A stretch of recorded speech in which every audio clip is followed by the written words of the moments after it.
Oh, I'm sorry I can't be there today with you, but I have to help the student council out with delivering candy to Shriners Hospital.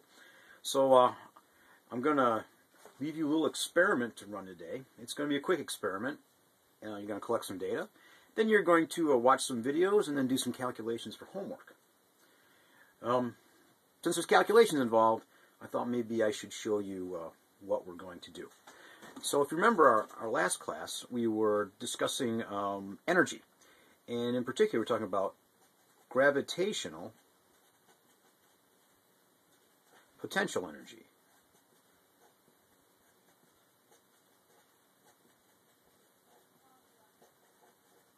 Or GPE, gravitational potential energy. Now, it is associated with height. So if you take an object and you raise it above the ground to a new height, there is an increase in gravitational potential energy. So GPE equals 0 here, and here it has a higher GPE. And we can actually calculate that using the information we have. Gravitational potential in joules is equal to mass in kilograms times acceleration due to gravity, or G, times height in meters. Now G, like we said, is acceleration due to gravity, and that equals 10 meters per second here on Earth. So let's imagine that we had a 6-kilogram bowling ball. What would be its gravitational potential if we're 2 meters above the floor? So we have a bowling ball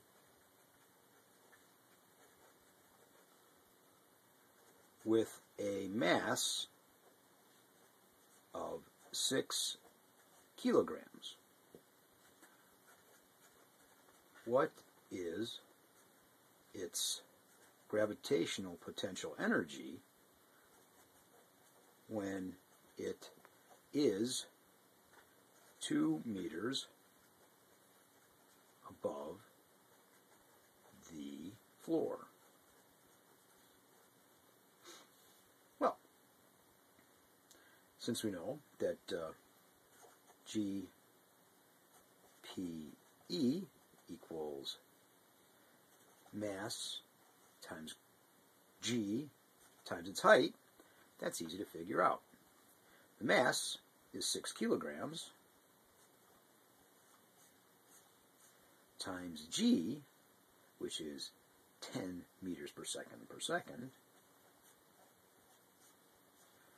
times its height in meters. And it is 2 meters above the floor. So it's 22 meters. So 6 times 10 is 60, times 2 equals 120 joules.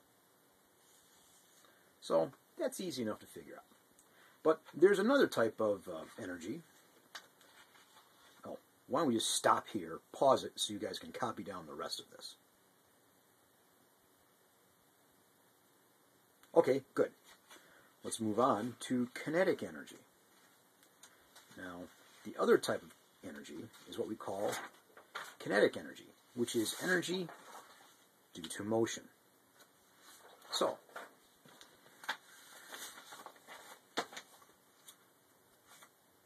kinetic energy is energy associated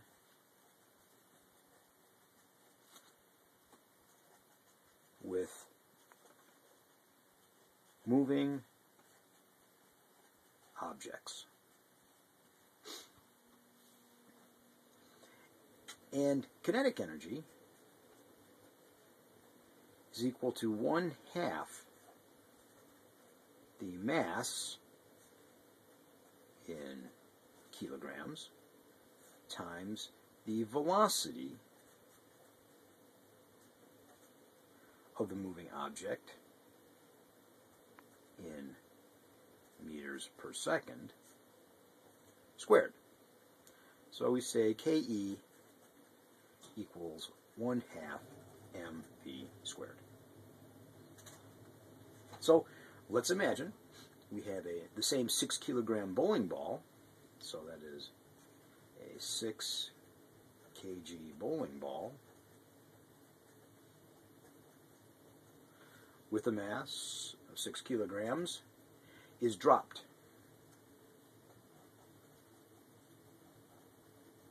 So it's falling through the air. How much KE does it have?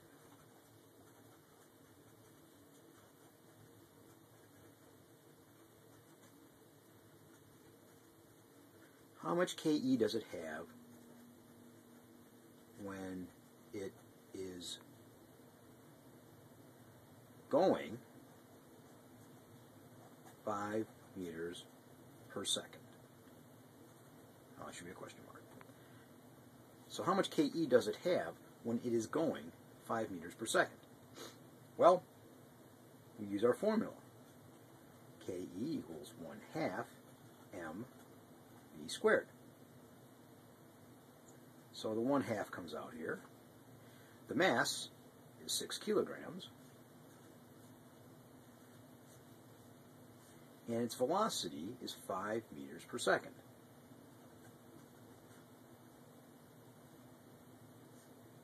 And we square the velocity. So what we have is 1/2 times 6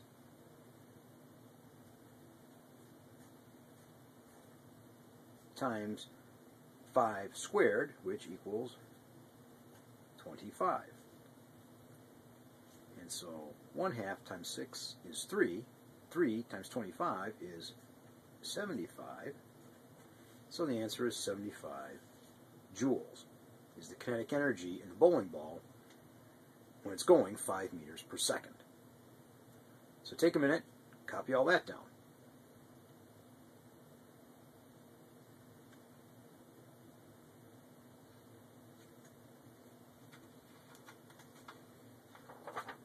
So, how do we relate this to your experiment today?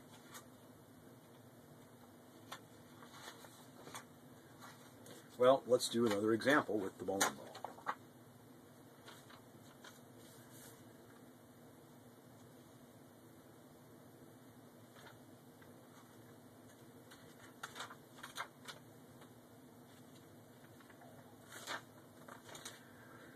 What we know, if we drop an object, let's say we have the bowling ball here,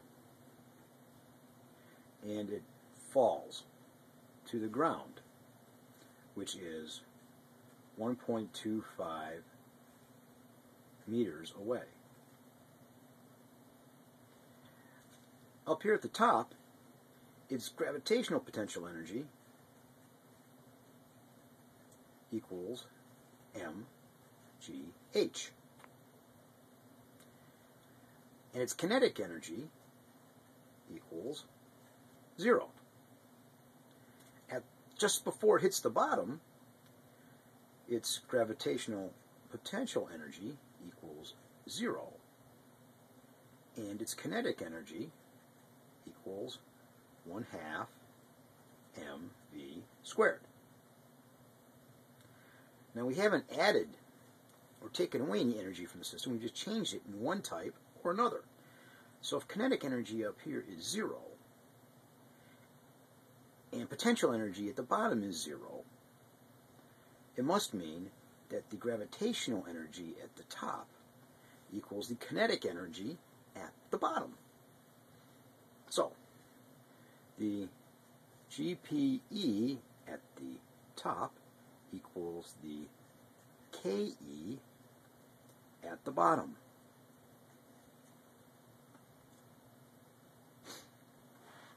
Now we know that GPE equals mgh. So mass, acceleration, and height equals the kinetic energy at the bottom, which is 1/2 mv squared.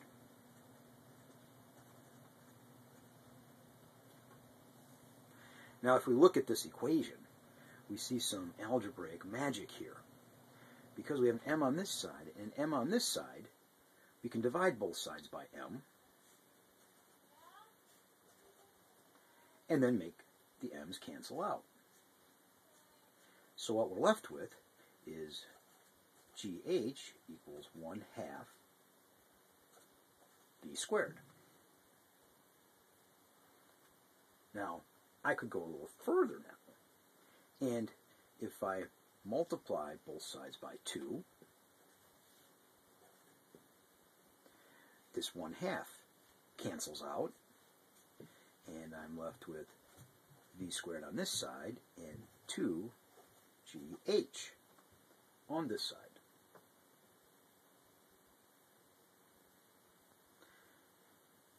Then I can take the square root of both sides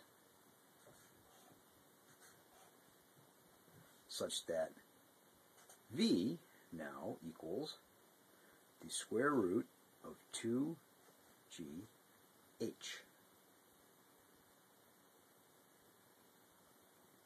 So if I ever want to determine the velocity of the ball, all I need to do is plug in the height. The mass has nothing to do with it. So, to determine the velocity of the ball when it hits the ground, I substitute in what I know. The square root of 2 times g, which remember equals 10, times the height, 1.25, equals v. Or, we can do the math under here and get 10 times 1.25 equals 12.5 times 2 equals, well, 25. 2 times 10 times 1.25 equals 25. And the square root of 25 equals 5. So the velocity equals 5 meters per second. So what you're going to do is you're going to drop a penny in your experiment from a height and figure out how long it takes to fall. And from that time, you should be able to figure out the velocity of the penny based on its potential energy. So take a minute to copy that down. Pause it. Okay, all done? Now let's talk about the experiment.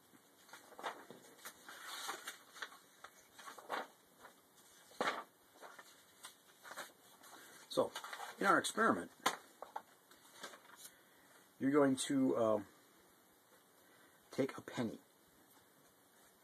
A penny has a mass of 2.5 grams, which equals 0.0025 kilograms.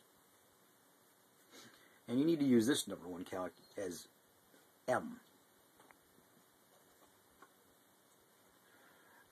You will use a stopwatch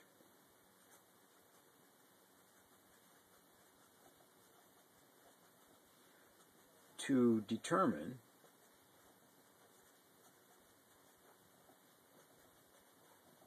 the time it takes to hit the ground. It should be less than 0.5 seconds. If it's longer than that, you should probably do it again. Do it 3 times.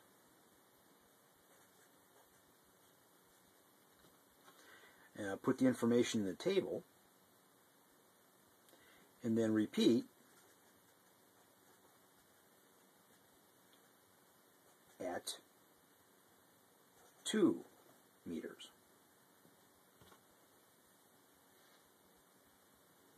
Now, when something starts from rest, you might remember from last week that the final velocity equals 2 times the average velocity,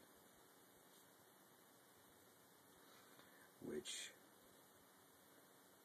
equals the distance divided by the time. It's going to be meters in seconds times 2.